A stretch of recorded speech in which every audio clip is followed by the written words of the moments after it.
আমার নাম মোহাম্মদ জাহাঙ্গীর আলম। আমি 2021 সালে মুড়ি মামা প্রতিষ্ঠান প্রতিষ্ঠিত করি। মুড়ি মামা, মামাটা হচ্ছে একটা আবেগের নাম। আর মুড়ি মামা যেহেতু আমরা কোনো জায়গায় কোনো কিছু খাইতে গেলে ফুচকাওয়ালা মামা, মুড়িওয়ালা মামা, হ্যাঁ, তো মুড়ি মামা যাতে একটা মায়ের নাম, মায়ের ভাইয়ের নাম হচ্ছে মুড়ি মামা, মামা সবাই ডাকে। তো এই মুড়ি মামা মায়ের নামটা মনে করে আমরা মুড়ি মামাটা দিছি। আর ফুড গ্রুপে আমরা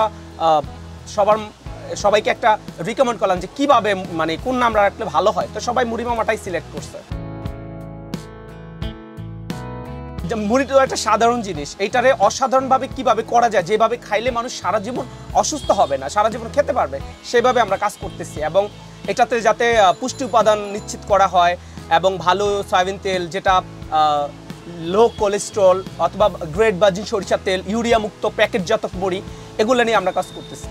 আমাদের এখানে 35টা আইটেমের মধ্যে barbecue, roast, tandoori, mutton steak, সোলা বুট ভুনা, আরও অনেক ইনগ্রিডিয়েন্টস দিয়ে আলাদা আলাদা স্বাদে ভিন্ন ভিন্ন টেস্টে আমরা এই আইটেমগুলো। যেটা সবচেয়ে দামি ওটাতে মাটন স্টেক থাকবে 2000 টাকার, যে মুড়িটা 4 জন খেতে পারবে না। একদিন আগে এগুলো অর্ডার করা যাবে, আর ইনস্ট্যান্ট আসলে 12 থেকে 13টা আইটেম পাওয়া যাবে।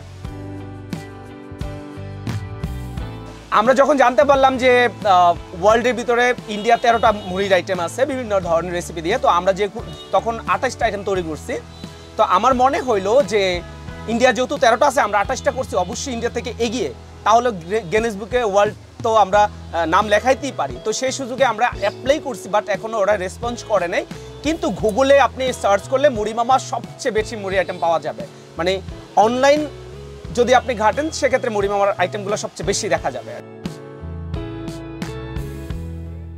আলহামদুলিল্লাহ, আমাদের প্রতি মাসে 1 লক্ষ টাকার উপরে সেল, কিন্তু প্রথমে এত ছিল না, মাত্র 200-300 টাকা আমাদের সেল ছিল, কিন্তু আমরা হাল ছাড়িনি। আমি জানি যদি আমি হাল ছেড়ে দিই তাহলে আমি ব্যর্থ। আমি আমার লক্ষ্যে পৌঁছাতে হলে আমার যথেষ্ট পরিশ্রম করতে হবে, সেটা আমি বুঝে গিয়েছিলাম। আর সেই লক্ষ্যে আমি কাজ করছি 5টা বছর পরে। আজ আমি আল্লাহর রহমতে আপনাদের দোয়ায় অনেক ভালো একটা অবস্থানে পৌঁছে গেছি।